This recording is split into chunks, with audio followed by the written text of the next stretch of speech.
Welcome to another episode of Mike's Money Picks. Today on the podcast, it is the final day of the first weekend of 2025 in March Madness. We are going to be breaking down the round of 32 games taking place on Sunday, March 23rd, 2025. We're going to break down all 8 games, tell you what you need to know for each game, tell you kind of what to expect from each game, and tell you who needs to be in or out of your DFS lineups, as well as talk about some bets and player props for this Sunday slate. Y'all, we broke down every single day March Madness so far. It will continue. We're going to be back next week for the regionals, as well as some NIT slates if DraftKings gives them to us. So make sure you're subscribed to the channel. That way you can be with us for all of that content. And I got to be honest, y'all, I don't like to toot my own horn, but I think if you watched yesterday's show and you really paid attention and you listened, you're probably having a pretty good day today, because there's a lot of guys that we were all over yesterday that we were really hyping up that did very well. Tahad Pettiford, Trey Kaufman-Wren, we were on. JT Toppin, we were on. We said that Drake just had no matchup for him, which was accurate. Darion Williams, we were on. So just a lot of good plays yesterday. We got some live lineups heading into this night slate. So, I'm recording this while the games are still going on. I'm kind of taking a peek as I'm going here. But hopefully you guys are making some money tonight, and hopefully we can continue that trend on to tomorrow. Reminder, please help me out if you're watching this and it helps you in any way. Please hit the like button on YouTube. Please rate and review the audio as well, and also leave a comment, because comments help drive up the YouTube algorithm as well. And this is a week where my community really grows. We really start growing in subscribers, start getting more people in, and so please help me out. That only happens with you guys' help, and so I really do appreciate that. And so if I'm helping you guys out at all, please help me in return. It's 100% free. All right, but anyway, let's go ahead and dive in. We got 8 games to talk about. This is a fundamentally different slate from the Saturday slate. What we've got here on this Sunday slate, y'all, is 8 games, all of which have a total of 143 points on KenPom or more, all of which have really obvious angles I think we can exploit, and all of which have guys in all price ranges that are juicy. I think this is a slate where you can really just kind of pick your plays, and there's going to be a lot of guys that are going to be good, and I really think it's going to be a high-scoring slate, which is a direct contrast to the Saturday slate. So let's go ahead and dive in and break this all down. All right. So personally, I really like how they did the scheduling for this slate in terms of the NCAA, in terms of which site they picked to be the early games. Now, they're still doing the stupid stagger that I complained about on yesterday's show, where we've got a game at 12, a game at 2, and then, 6 games going on in the night window. And even with it being Sunday, CBS has got to show 60 minutes for all the old folks that still watch that show. So we've got some games on True TV Sunday night. We could easily avoid that if we just spaced them out more throughout the day. But what do I know? Anyway, I like the 2 games they picked for the early games. I really do. They're both really interesting narrative games. So with the first game, we've got Florida taking on UConn. KenPom has this one as 82-71, which is a 153-point total. That is tied for second on the slate in terms of the high totals. Like I said, pretty much every game on this slate is going to be stackable, right? Now, the reason why this total is so high is because we simply have 2 really good offenses. UConn is 13th in the country in offensive efficiency. Florida is first. Now, Florida is also going to up the tempo big time for UConn. UConn's 343rd in tempo. Florida is 61st. So let's go ahead and talk about UConn, because this is a big time pace up spot for them. So Alex Caravan was having an awful first half against Oklahoma, but he kind of recovered in the second, ended up with 28 DraftKings points. I don't think that an undersized stretch power forward is really how I want to attack this Florida team. So I'm probably going to be passing on Alex Caravan at $7,000. Solo Ball was pretty solid in round 1 against Oklahoma, 24 DraftKings points. I think he's a really solid cash game play. Or if you're still alive in the Survivor, I think he's a guy you could play. I feel the same way about Hassan Diarra. I'm no longer alive in the Survivor. I'm dead as of Saturday. I made some poor strategic decisions that at the time I thought were going to be good that just didn't pan out. And I can live with it. I'm a little disappointed, but I can live with it, because I understand what my strategy was and I understand how it went wrong. Diarra is down here at $6,000, though. I would be more interested in Diarra. He's going to play heavy minutes. The starters played really heavy minutes against UConn or against Oklahoma. And in this Florida game, Hassan Diarra is a big time peripheral stat guy. He averages about 4 boards and 6 assists a game. He could absolutely get a ton of peripheral stats in this pace up matchup. I think I prefer Diarra to Ball, but I think they're both really safe plays. Liam McNeely got to shoot the ball a ton against Oklahoma. He was 2 for 13 from the field, only put up 17 DraftKings points. Look, if this guy gets hot, he could break a DraftKings slate. And because he's been playing so poorly, you're going to get a big time salary discount and a big time ownership discount on him. So I think if you're playing GPPs, he's a guy that you should consider for your pool if you're playing enough lineups. And then lastly, this is the last angle I'll mention. Terrace Reed and Samson Johnson are pretty much splitting minutes at the 5 spot.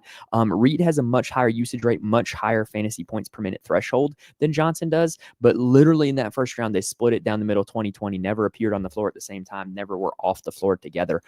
So I really think that between the two of those, I would much prefer Reed. Even though he is more expensive, he just is able to accumulate more fantasy points quicker. But I understand playing Johnson at $4,000 because Reed fouls a lot. So, if we do get a Reed foul game and Johnson ends up playing 25, 30 minutes, you could get a pretty big performance out of him at $4,000. But like I said, I'm really considering everybody from that top 6 on UConn except for Caravan. If I had to, pick one, it'd be Diarra. In GPPs, it'd be McNeely. And I'm going to have a little bit of Reed and Johnson as well. All right, now on the Florida side, it's really tough to go by their last 2 games because they just, the game against Norfolk State was a blowout. The game against Tennessee was their 3rd game in 3 days. So it's kind of hard to go by, but Walter Clayton Jr. is their best overall player. We're getting a big time price discount on him. And in any game environment, it seems like he can get to 34 DraftKings points. And so that's pretty much what you want for 4X value. So I'm going to be playing him. I think he's a great play. UConn ranks 80th in defensive efficiency. There's not as good of a defense as a lot of the ones that Clayton has seen in the SEC. Should be big time potential for fantasy points.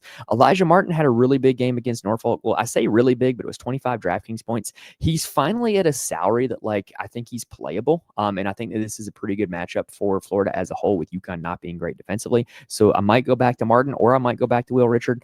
Did not have a great shooting night against Norfolk State. He put up 9 total rebounds and assists. That's not what he normally does. If he's going to give us that type of peripheral stat game, then, Will Richards could easily hit value if he hits a few more shots. Now, the bigs for Florida have been a little bit frustrating lately because they've just been rotating them so much. The one guy that's going to play the most minutes, especially in a close game, is going to be Alex Condon, and he can put up fantasy points in a hurry. My one worry is that, since all of the bigs have been back together for Florida, starting with the Ole Miss game, 5 games now running, Condon hasn't played more than 28 minutes. In a close game, he will be the one that's out there as long as he can stay out of foul trouble. But I don't know, just the minute threshold for these bigs from Florida, with all 4 of them being healthy, all 4 of them being active, really does have me a little bit concerned that any of them can get there, especially Thomas Huff, who's still at $6,000. Even after he had a big game against Norfolk State in only 22 minutes, I don't think he's going to be able to put up that amount of stats against UConn in 22 minutes. So I think that Huff, Chinyelu, and Handlockton are largely going to be fades for me, but I might take a little bit of shots at Alex Condon. Now, let's talk about game number 2. That is Baylor versus Duke. KenPom has this one as Duke 77-66. That is a game total of 143 points, which ranks last on this slate. That's right, 143 points, and it's last on this slate because we've got some really good offenses, really up-tempo teams. Now, Baylor is a team that is really interesting to target against. So Mississippi State had a big-time size advantage on them. Couldn't really take advantage, right? Baylor does rank 231st in effective height. They're 58th in defensive efficiency. They're 320th in tempo. The biggest thing with Baylor when you're looking at playing their guys, though, is they played all their starters over 30 minutes in round 1. All of them played nearly the whole game. And that was Wright, Edgecombe, Love, Celestine, and Omer. They're playing super small ball. They're playing 4 guards and Norchad Omer, who's really an undersized center as well. Omer had his worst DraftKings performance in the last month, and it was still 34 DraftKings points. Duke is not the best defense in the world, the centers. Norchad has, got a ton of value against pretty much everybody. He put up 37 DraftKings points against Houston. So I think he's a pretty safe play, a pretty matchup proof play. I fail to see him having a ceiling game against Duke. So there's other plays in the 9K range that I would probably rather get to, but I absolutely do get it. And I'm going to be on him a little bit. Now, after that, my favorite play on this Baylor side is Robert O. Wright III. Took 15 shots against Mississippi State, led them in overall usage. It was really the freshman Wright and Edgecombe that led the way for the Bears in round 1 against Mississippi State. I really love what I saw from Wright. He totally took over the point guard role from Jeremy Roach, played 30-plus minutes, took 15 shots, 27 DraftKings points. I'm not expecting a return on that against Duke, with Duke being the tough matchup that they are, but he's only $4,200, and that's way down low, and I think it's way too low, and I'm going to be playing him. Now, the other guy that I really like is Langston Love. You're getting a guy that played 30 minutes and put up 21 DraftKings points in his last game for $3,500. He's a misprice on DraftKings because of the injury that he had been dealing with, but now he's back. He's playing 30-plus minutes. He's a very easy value play to get to at $3,500. And Celestine is another guy that played a ton of minutes, 33, put up 21 DraftKings points, and he is only $3,700 on DraftKings. You got some really easy plug-and-play guys between the two of them with how many minutes they're playing and what their salary is. Now, on the Duke side, Cooper Flagg is at his season low in price. Yeah, looking at it, this is his season low. It's tied for his season low in price. And I think it's a great game to go after him. I really do. So Baylor, when you look at what they do, is a team that they've pretty much been held together with smoke and mirrors defensively since Josh Ojonwuna went down with his injury, right? They're playing a lot of zone. They're not a great defensive rebounding team at all. And Cooper Flagg is the type of guy that if he gets max minutes against this type of Baylor team, could just absolutely use his size, athleticism, and skill to just bury them in a multitude of ways, whether it's shooting, passing, rebounding. Like, he can beat Baylor any way he wants to if he chooses to be aggressive and if he plays max minutes. And I think he will, because I think this game's probably going to be pretty close. Like, it would not shock me if we look up and with 4 minutes to go, it's like Duke, like 70-65 or something like that. And I think Flagg in that type of environment could absolutely kill it. He's at his season low in price. Flagg. Now, I got to say, I'm a little bit out on Con Knipple after Flagg, is now back. He's up at $8,100. He's priced for what his role was when Flagg was out. So I'm just kind of out on him at that price tag. Kaman Malawach, we've kind of opined over and over again about how he doesn't play max minutes, but he doesn't need max minutes to hit value for his price tag because he is such a good fantasy point per minute player. And I think he will be that against a Baylor Bears team that struggles to defensive rebound, and they're going to get a lot of their shots blocked as well. So I think Malawach is a guy that has a lot of upside because if he were to see 25 plus minutes, he could absolutely smash the slate. Tyrese Proctor had a really good game against Mount St. Mary's, 35 DraftKings points. He's been really good lately, and DraftKings hasn't really priced him up at all. To me, he's like a really good game stack type play. One thing that I think is really interesting about him was against another team that plays zone in Syracuse. He did have 23.5 DraftKings points in only 28 minutes played because that game was a blowout. He took 10 threes in that game. So I don't mind the idea of going back to him because it could be like the designated shooter if Baylor does in fact go zone. Sion James is down here at $5,000. Look, I'd rather just play Proctor for 300 more, much more shots, much more usage. Evans and Gungba were great in that first round game. Evans wasn't great, but Gungba was, largely because that game was a blowout. I don't expect this one to be a blowout, so I don't expect those guys to play as much. So I'm probably just sticking my Duke exposures to Flagg and Proctor, if I'm being totally honest, with a little bit of Malawach and GPPs. Next up is one of the most stackable, not the most stackable game of the day. That is Kentucky taking on Illinois. KenPom has this one as 85-84 in favor of the Fighting Illini. A little bit of a surpriser there. That is a 169-point game total that ranks first on the slate by a significant margin. And the reason why is because we've got two teams that are going to play with elite tempo, and we've got elite offenses. When you look at efficiency, Illinois and Kentucky are both in the top 15 offensively, both outside the top 40 defensively, and both inside the top 25 in tempo. That is a recipe for a lot of points being scored. And add that to this fact, neither of these teams force a lot of turnovers. Both rank outside the top 340 in defensive turnover rate. So both these teams that play very fast and are really good are going to get a lot of shots off. That is a recipe for a lot of total points being scored. And if you can find who's going to be scoring those points, you can very much put a successful DraftKings lineup as a game stack of this game. On the Illinois side, they got a little easier to read than they have been against Xavier. All of their starters only sat for a combined 30 minutes in that Xavier game. So you saw a ton of minutes from Boswell, White, Jakachonis, Riley, and Ivisic, with only sparingly used Morez Johnson, Ben Humerkaus, and Dre Gibbs-Lawthorne. So I'm not using either of those three. I'm looking to center my exposure around these Illinois starters. Now, the interesting part to me was we had talked about on the Friday show how Kylan Boswell had kind of taken over the lead dog role offensively for this Illinois team, and he didn't play poorly against Xavier. He put up 26 DraftKings points, but the lead dog role belonged to Kasparis Jakachonis once more. He put up 43 DraftKings points. He was their highest used player. He almost had a triple-double.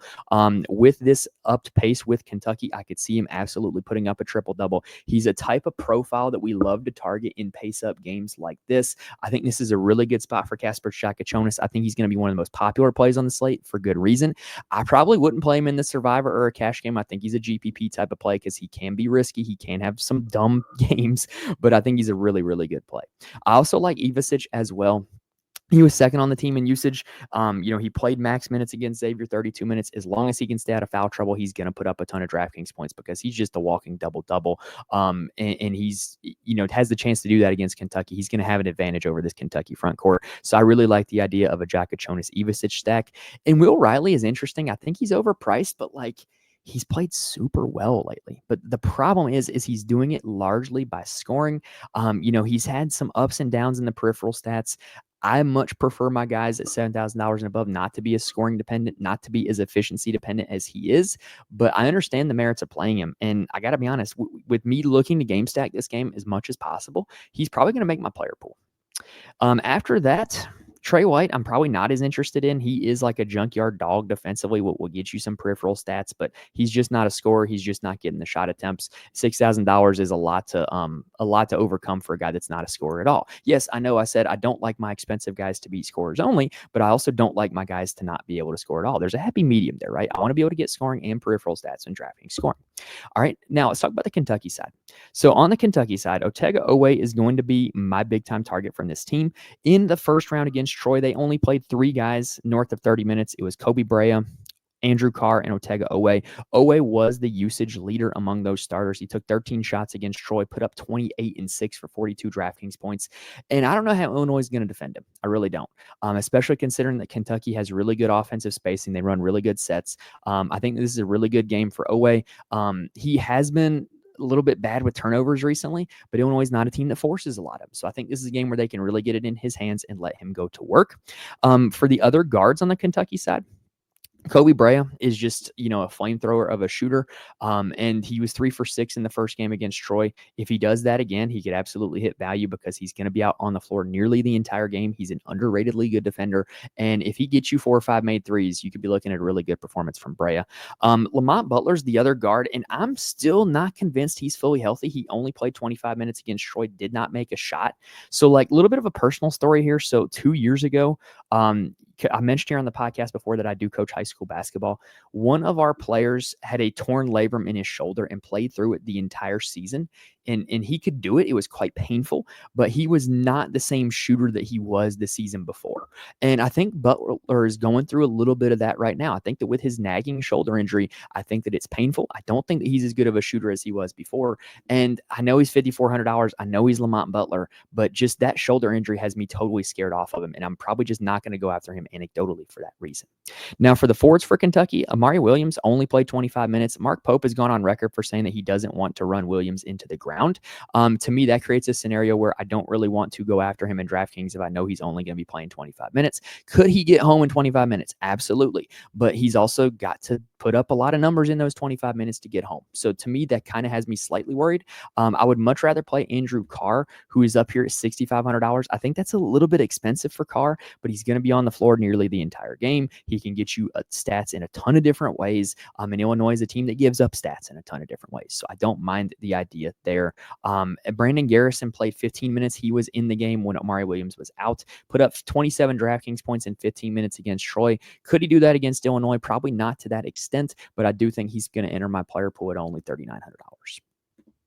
All right, game number 4 is going to be St. Mary's taking on Alabama. This is an interesting one, y'all, because this is a total contrast of styles. KenPom has this one as Alabama 77-73. That is a game total of 150 points, which ranks 4th on the slate. The reason why is because these teams just could not be more diametrically opposite in terms of tempo. St. Mary's ranks 360th. Alabama ranks 1st. We love to target these St. Mary guys in tempo situations because they're normally not a team that gets involved in high game totals at all. They rank 7th in defensive efficiency and they're 1st in total rebounding in the country. So like they're a team that just doesn't yield a lot of fancy points in general. That's going to make it tough for some of these Bama guys.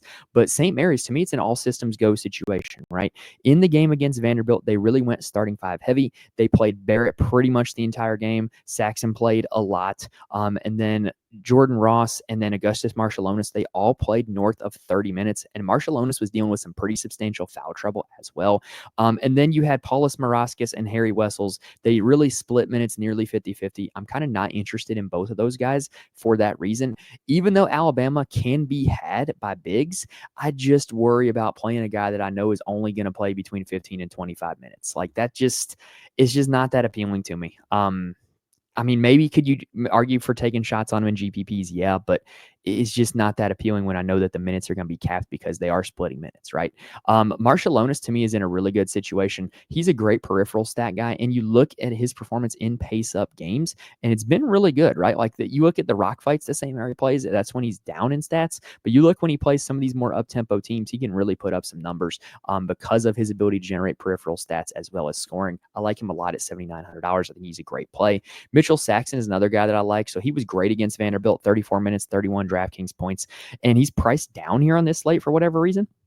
Yeah, I'm going to be playing me some Mitchell Saxon. If you recall the last 2 weeks of the regular season into the SEC tournament, Alabama had been battered by some bigs. Florida's bigs really got after him. Auburn's bigs really got after him. Now, granted, those are two teams with elite front courts, but Mitchell Saxon's pretty darn good as well. So Mitchell Saxon, 7,100, going to be a guy that I'm definitely going to be playing.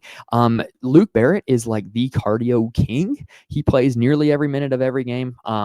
Does often not shoot the ball a whole lot. I never play him in DraftKings, but I think you can make the argument that in a tempo game like this against Alabama, he's going to play nearly every minute. He's going to fall into some rebounds and some assists and some steals, right? Like end up with some stats just because of the pace this game is played at. I don't mind him for a cash play, but I do think his upside is limited because of his overall non-usage offensively. Like really, if you watch them offensively, he really just goes and stands in a corner. And if he hits some corner threes, then you might get a really good game out of him, but I'm probably going to pass on him. But I think you can make the argument, right? Jordan Ross, for a guy that plays nearly every minute, is significantly underpriced. I think you could make the argument that a lot of his fantasy scoring against Vanderbilt was when Augustus Marciulionis was out, that he really kind of took over offensively. But $4,300 for a guy who's going to play nearly every minute, for a guy that, in a pace-up environment, I'm kind of here for it. I think Ross is in a pretty good spot. All right, now on the Bama side. So there's two really interesting things we got to talk about with Bama. One is their guard usage. They basically turned Phylon and Chris Youngblood into just corner standard guys in their own right in game one, and really just use Mark Sears as their on-the-ball offensive creator. He had a 35% usage rate in that game against Robert Morris. And I know St. Mary's is a tough matchup. I know this is going to be at a much slower pace than Alabama is used to playing, but if Mark Sears is going to have a 35% usage rate, he's going to put up DraftKings points. I think he could be a really contrarian play in GPPs because I don't think other people are going to be playing a lot of them because, again, on paper, it's a terrible pace environment. It's a really good defensive team. It's far from a good matchup, but that usage rate. So I kind of understand getting him into your player pool for GPPs for that reason. Another thing that's worth monitoring is the health of Grant Nelson. Played 7 minutes against Robert Morris. I believe the plan was to not play Grant Nelson in that game, but it was close in the second half, and Nate Oates is like, hey, I got to make sure we get out of this game because I don't want to get embarrassed. And so Grant Nelson played those 7 minutes, was effective in those 7 minutes, and we're on to Sunday, right? I don't know what the plan with Nelson is going to be in this game. I have no idea. Super wide range of outcomes. Do not play him in cash formats, only a GPP play. What that caused, though, Nelson only playing 7 minutes, was Jaron Stevenson went into the starting lineup. I played him a ton once I saw that he was in the starting lineup. Played 19 minutes, 1 for 4 from the field, 6 DraftKings points. Sunk me, right? Mo Diabate was the big time beneficiary. So Diabate all season long has been a super good fantasy points per minute player. He just very rarely plays a lot of minutes. And because of the Nelson injury and because of Stevenson's ineffectiveness, he played 21 minutes against Robert Morris, put up 36 DraftKings points. Y'all, I'm going to be honest. In this matchup against St. Mary's, I'm going to let other people chase that unless we get word that Nelson is all the way out. To me, there's just so much unknowns with this being a bad matchup. I'm kind of out on Diabate for that reason. If you want to play him because of what he's done the last 3 games, go for it. I'm probably not.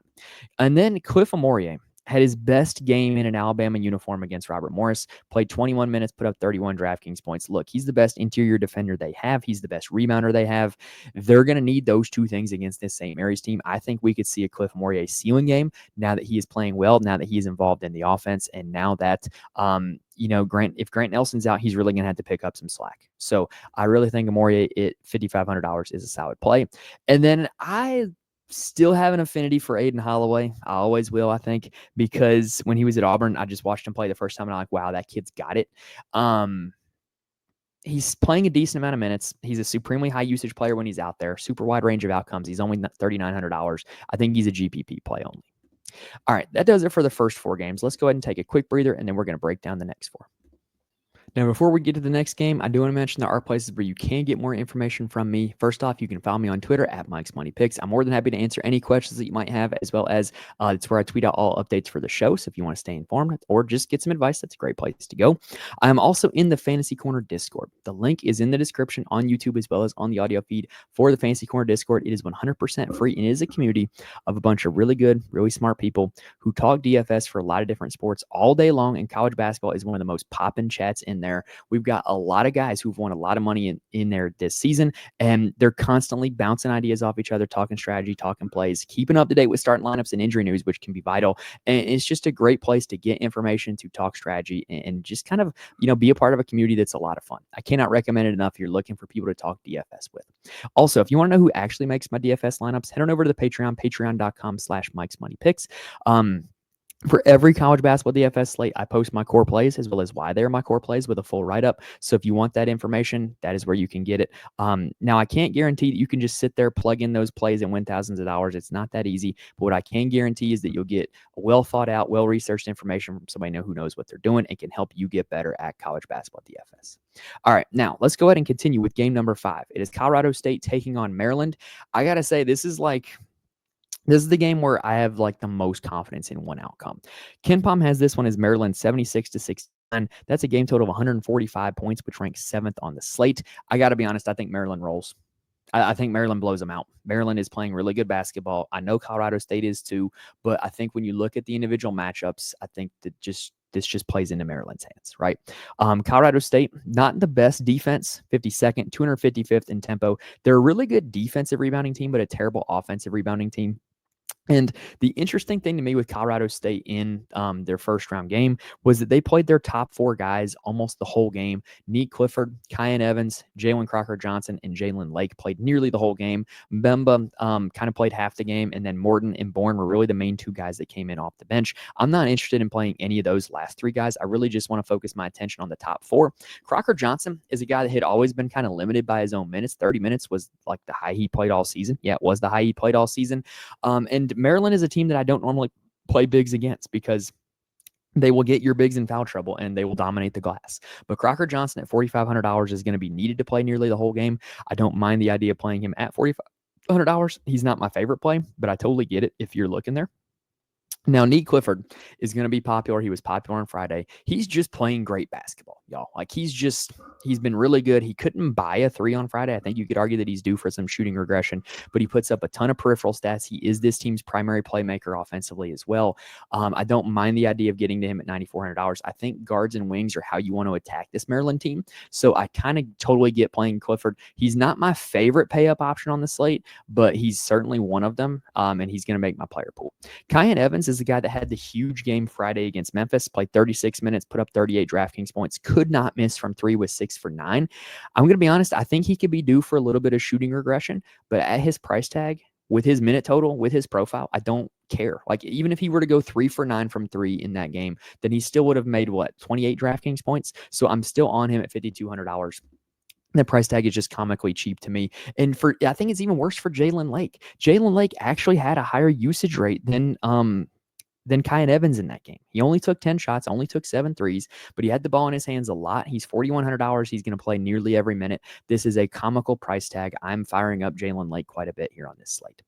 All right, now on the Maryland side, I think the breakdown is quite simple. I'm playing Derek Queen and Julian Reese, and I'm playing them a lot. And I think Queen might be one of my favorite pay-ups on the entire slate. Dane Danger of Memphis obliterated this Colorado State front court. Put up 48 DraftKings points on him. He was one of the plays of the day. I was all over him. And I should have been more over him because Colorado State has very little size. They have very little depth in the front court, so they don't foul. And you can just kind of have your way inside. And I think that Derek Queen is going to be able to do that. He's a guy who puts up a ton of peripheral stats, great rebounder, will also get you some assists and some blocked shots. And I think he's an outstanding play. Julian Reese is a little bit more risky because he's much more prone to foul trouble. He doesn't have as good a usage rate offensively, but he can block a lot of shots and he can really have some big time rebounding games as well. I would prefer to play Queen between the two of them, even when you consider price. But Reese is going to definitely make my pool for GPPs because I think Queen is going to be popular. And so if Queen is popular and he fails, it's quite likely that Reese is going to get there. And so both of these guys, I'm going to be all over. I think you can play both of them in the same lineup. I don't think it's advisable. But I think you can, and I think they're both great plays. Now, the rest of the quote-unquote crab five, Jacoby Gillespie, Rodney Rice, and Selton Miguel, they're all going to play nearly the whole game because in close games, Maryland does not go to their bench. It's what they do. Gillespie is kind of at a low in price. Lowest he's been in a while, because his usage rate is kind of slowing down just a little bit. He's still consistently producing, but what we're seeing is more, kind of catch and shoot performances out of Rodney Rice and more kind of, offensive playmaking performances out of Selton Miguel. Between the three of them, and when cost is considered, I like the idea of playing Miguel at 5,100. He had a foul game against Grand Canyon. It's why he really didn't get in all the action, why Deshaun Harris-Smith had a huge game. But I really like the idea of Miguel at a cheap price tag in a bounce back spot where very few people are going to play. All right, next up has another game that I think is very easy to attack and another outcome that I'm pretty confident in. We've got Iowa State taking on Ole Miss. KenPom has this one as being 75-71 in favor of Iowa State. That is a game total of 146 points, which is tied for fifth on this slate. The big reason why I'm so confident in Iowa State's victory is Ole Miss, I just don't think can match up with them. Ole Miss is 327th in effective height. They're not very big. They're not a great rebounding team. They're just kind of like a team that plays really hard. And I think that that's hard to succeed with over the course of a whole NCAA tournament. Now, in round one, Morrell and Padula played pretty much the whole game. And Padula was their primary offensive creator. So, watching a lot of that game, Ole Miss came out firing, right? Carolina made it a super close game, made it really interesting. And then at the end of the game, it's Ole Miss doesn't have a guy. Where are they going to go offensively to get a bucket? And it turns out it was Padula. And so if Padula is going to be that guy, then Padula's got to be a guy that you got to play in DraftKings at a salary of $6,800. I think he's one of the best plays on this Ole Miss side. Now, like I said, Morrell played nearly the whole game as well, but he didn't have nearly the usage rate that Padula did. But with it still being a pace-up spot against North Carolina, Morrell was still able to put up 24 DraftKings points. I don't think this is a bad spot for Morrell at all. Another thing that was interesting was Dre Davis and Jalen Murray both played about 28 minutes. They both put up a lot of DraftKings points because that's what North Carolina does. Murray didn't put up so much as Dre Davis did. But I do think that this is not the best spot for them against Iowa State. I'm probably keeping it to Padula and Morrell guards. And then at the big spot, I was all over Malik Dia. He was a core play for me, but he got in foul trouble in the first half and then only played 18 minutes. But this is a different animal. North Carolina is not a team that is very big, not a team that's going to beat you in the post. Iowa State can and will. Malik Dia is going to be needed to play more minutes. I kind of like the idea of going back to him when nobody else is going to be on him. What you saw in that Carolina game, though, was Jamin Brakefield had a really good game coming in relief of Malik Dia, but Brakefield is not that big. He's not really a true center. So I really think that Dia would be the guy I would prefer to play. Now, on the Iowa State side, they have not been priced up correctly, in my opinion, because what you have right now is one of their best players, one of their most high-usage players, because Sean Gilbert is out for the NCAA tournament. And bottom line, these guys are not priced for their new roles without Gilbert in the lineup because they're all going to get a bigger slice of the pie in terms of usage, in terms of scoring, in terms of fantasy points, right? Starting with Josh Jefferson, had 41 DraftKings points against Lipscomb, did not even need to play the whole game for that. Very nearly had a triple-double. He's going to have that upside as long as Gilbert is out. And with this Ole Miss team being a team that is small, a team that is not a great rebounding team, and deceptively good tempo. Y'all, this game has deceptively good tempo. Both these teams in between 100 and 140 in tempo. So you're going to get some up and down here. And Josh Jefferson's going to have a lot of opportunity to put up peripheral stats, going to have the ball in his hands a ton. One of my favorite plays of the slate, $8,200. I also like Curtis Jones at $7,200. He's kind of taking over the Gilbert role. He took 15 shots in that Lipscomb game. His peripheral stats were a little down in that game, only had 1 board and 2 assists, but I do like the idea of going back to him again against a Mississippi team that's going to push the pace, but is not all that big. Tamin Lipsey at the point guard, not involved so much in that Lipscomb game. between those top three guys, he's definitely third in my opinion, but it just means that nobody's going to be on him. And sometimes in DFS, a bad play becomes a good play when nobody plays him and they happen to go off. So I think Lipsy could be like a GPP leverage type of guy off of Jefferson and Jones. Momcilovic is the guy that really shined against Lipscomb, made 4 threes, took 14 shots. If he's going to get this amount of shot volume, which he has in the last 2 games, he should not be $5,700. And I think he's a very solid play at that price. And then we got to talk about my guy, Deshaun Jackson, Charlotte transfer, Charlotte, my alma mater. And he only played 17 minutes against Lipscomb because they didn't really need him. They kind of just operated with Jefferson at the 5 for a little bit. They played a little bit of Brandon Chatfield, but Jackson is a guy that could dominate this Ole Miss team down low like he did against Cincinnati, like he did against BYU in the Big 12 tournament. I would not be surprised to see a Deshaun Jackson ceiling game here. I don't think it's a super likely outcome, and I think he's only a GPP play, but Deshaun Jackson could have a ceiling game. And y'all, if you're watching this and you're like, dang, like he really likes a lot of guys, like, yeah, that's the point of this slate. Like, it's going to be really difficult for me to parse through and really narrow down my player pool because there's just so many guys that are going to project well, that are going to look good on this slate because of the fact that all of these games are good and DraftKings' pricing is kind of comical in some places. All right, game number 7. We've got Michigan State taking on New Mexico. KenPom has this one as Michigan State 77-69. That is a total of 146 points, which ranks tied for 5th on this slate. Big reason why is New Mexico's tempo. They rank 6th in the nation in tempo. And Michigan State, they kind of play at the tempo, like whatever tempo you want to play at. Like they let Bryant speed that game up. Michigan State overall ranks 148th in tempo because, like I said, they're willing to let their opponent, kind of choose their tempo and play up to their speed. All right, now on the New Mexico side, they played essentially a 6-man rotation in game 1. It was the normal starters of Dent and Washington, Amzil and Borovichinen, and then Nelly Jr. Joseph at the 5. Y'all, I've been following this Michigan State team all season long. I don't really know what types of guys you want to play against Michigan State because it just kind of varies game by game. Here's what I do know, though. Izzo's going to take away what you want to do offensively. And what New Mexico wants to do offensively is run everything through Donovan Dent. He had a 40% usage rate against Marquette and only turned that into 33 DraftKings points. That's a little bit of a concern for me because I think Michigan State is very much going to do a similar thing where they're going to look to take away Dent's offense and make things hard for him. They're going to make somebody else beat him. And so to me, Dent is probably going to be a fade for me. Nelly Jr. Joseph, on the other hand, is a double-double machine, and he hasn't gotten one in the last 2 games. I kind of feel like he's due for one. And this is a game with Michigan State willing to let New Mexico push the tempo that I think he'll have plenty of possessions, plenty of opportunities to do so. I like him better at 8,900 than I do Dent at 8,600. I'm going to be honest on Nelly, though. I'd rather just pay $100 more and get Cooper Flagg or pay $200 more and get Derek Queen. So I think he's more of a GPP leverage type of play than just like this for sure lock it in type of play, but I think he's a solid play.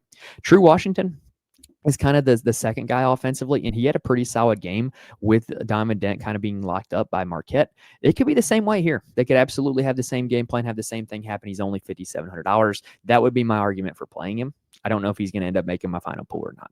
And then Mustafa Amzil. Really solid game against Marquette. 29 minutes played, 23 DraftKings points. You're getting a guy who's going to play nearly the whole game and can put up DraftKings points in a variety of ways. I don't mind him at 5,200. Now, on the Michigan State side, here's what's really interesting. They played a smaller lineup in general against Bryant. The centers, Zapala and Booker, were virtually non-factors. Carson Cooper played 17 minutes, which is a little bit lower than his average. So you really saw this smaller lineup in that game, and it really worked for them. They were really good offensively. But what you saw, the most frustrating thing with this Michigan State team all season long is how they have distributed the minutes amongst their 10 rotational players, right? It's really hard to kind of figure out who's going to play a lot, who's not going to play a lot. And that makes it really tough to target them in DraftKings. Well, Izzo kind of tipped his cards just a little bit in that Bryant game because keep in mind, it was Bryant and it was not close in the second half. And Akins, Richardson, and Fears all played 29 minutes in that game. So that would stand the reason that they're all going to play more minutes in this game that should be a little closer. Richardson is really turning into their guy offensively. And in an ultimate pace-up game against New Mexico, I think this is a really good spot at $7,100 for Jace Richardson. Jaden Akins, I also think it's a good spot for him. He's been a little bit cold shooting as of late. He's a little more shot dependent than Richardson is. I generally don't like his profile as good as I like Richardson's, but I do like his price tag better than I like Richardson's. But I got to be honest, I would rather play Jeremy Fears over Jaden Akins any day of the week. Fears is back to being the starting point guard. He's back to playing a lot of minutes, and his assist rate has been really good as of late, at least 5 assists in the last 4 games, 26 DraftKings points in the last 2. I'm going to be in on Jeremy Fears. He's probably going to be the most owned Michigan State player that I have. And then Cohen Carr had a breakout game against Bryant, played 23 minutes, put up 33 DraftKings points. Y'all, I've done some deep diving on Carr because I think it would be really easy to dismiss and say, oh, he was the hot hand. Izzo played the hot hand, whatever. But when you look at his game log, you look against some of these pace-up teams that they've played against, right? Like going back to even the start of the season, like some of the teams that play faster. 18 against Bowling Green, okay. 26 against North Carolina, 31 against FAU, 18 against Illinois, 27 against Rutgers, another 17 against Illinois, 23 against Iowa. Like consistently, he has good games in these like pace-up games where it's fast breaks, up and down the floor. That's what this is going to be. And also add that to the fact New Mexico just got battered by David Joplin, who's kind of an undersized slashing 4-man. And that's kind of what Cohen Carr is. So I think a lot of people might dismiss that performance as a flash in the pan, but I'm willing to take shots on him as a play at $4,400 here on this slate. All right, now last game of the day, Oregon taking on Arizona. This is the one where I truly would not be surprised by either team winning. This is probably the hardest game to pick, in my opinion. This is an old Pac-12 battle that's now a Big 10 team and a Big 12 team. Yay, conference realignment. Anyway, KenPom has this one as 78-75 in favor of Arizona. That is a game total of 153 points. That is tied for second on the slate. I have this as being a very simple breakdown. Oregon's offense is designed on getting it to Nate Biddle in the post and either you doubling or sending help or something, because he's going to make you pay if you leave him one-on-one against most people, right? And he's been really good from a DraftKings perspective. He's at a reasonable price. He put up 33 DraftKings points in 23 minutes against Liberty. Was not needed because they just beat the brakes off of him. He's going to play all the minutes here, and I think that he's going to be an interesting play. However, I do think Arizona has the bodies to play him one-on-one. That means that this could go 1,000 different ways for Biddle. It could be a really good game. It could be a really bad game, or it could be somewhere in the middle, just depending on if he's making his shots. Now, what I do think it's going to mean, though, is they're going to be really dependent on these guards making threes. And I just don't know if Oregon's guards are going to make their threes. Friday night, Jackson Shellstad was 3 for 4. We've seen him go the other way, though. If he makes his threes, he's going to have a great night on DraftKings. If he doesn't, it's going to be a long night. Same deal with TJ Bamba, who I feel like is due for some shooting regression because I feel like he was a better shooter than this when he was at Washington State. But he's in another spot where if he makes his threes, it could be a good game. If he doesn't, it won't. Bamba, I think I like more than the others because he is a little bit better of a peripheral stat guy than the other two. Barthélemy is also in the same boat, but he's been really bad as of late from a DraftKings perspective. But yeah, that's kind of how I see this Oregon side. Nate Biddle is a wide range of outcomes play. Shellstad and Bamba are very, very shot dependent. On the Arizona side, Caleb Love is Caleb Love. You know what you're signing up for with Caleb Love. It could be one of 80 million different things that happen, but something's going to happen. And $8,300 to me, that's a reasonable price tag to pay for him. I think he's far from the best play on the slate, but like, would it surprise anybody if Caleb Love went for 30 real points and won people some money in DraftKings? It wouldn't shock me at all. So I think if you're playing GPPs, he's a guy you got to consider. Henry Visar is a guy that I have been kind of banging the drum for Arizona to play more. He wasn't really needed against Akron, but his minutes before that game were really trending in the right direction. I think he's just straight up overpriced, but he is going to be able to guard Nate Biddle one-on-one. What you saw in the Akron game, because it was a lower level of competition, Trey Townsend looked really good. I don't think he's going to look that good against Oregon. And then Carter Bryant might be needed to play more minutes because of that, because Carter Bryant's been pretty solid lately. Very reasonable price tag. He will play, or in my opinion, should play more minutes than Trey Townsend, just from me watching it. And then the other two guards for Arizona, KJ Lewis and Jaden Bradley, they're both pretty solid peripheral stat guys. They're both going to give you a ton of minutes. Bradley played 35 minutes in that Akron game. I think they're both solid plays, but not great plays. But if you're kind of like looking in the mid-range, need a guy to fill out a lineup, or looking to do a game stack, I totally get the argument for him. But all right, y'all, that is going to do it for this Sunday slate. Hopefully gave you guys all the information you need in order to build some winning DraftKings lineups here on this Sunday slate, or, put together some winning player props or some parlays. If we helped you out in any way, please hit the like button on YouTube. It helps us out a ton if you guys do that. If you're listening on audio, please rate and review. I cannot stress enough how thankful I am when you guys do that. Now, that's going to do it for the first week of March Madness, y'all. Like, this is one of the best weekends in all of sports, and it's come and gone, which is kind of bittersweet. But make sure that you are subscribed to the channel, that we can be with us for the rest of this NCAA tournament. And y'all, I got to be honest, while part of me is kind of disappointed that there have been no Cinderellas, no real sleepers making a run, part of me is excited that we're going to have some really good college basketball games over the next few weeks. We've got the best teams in the sport left, and this is going to be fun. And I hope you guys will be here with us for all of it. But that's going to do it here for this episode, y'all. Best of luck to you guys on the Sunday slate. Thank you guys for watching and listening to this point, and I will see you guys next time.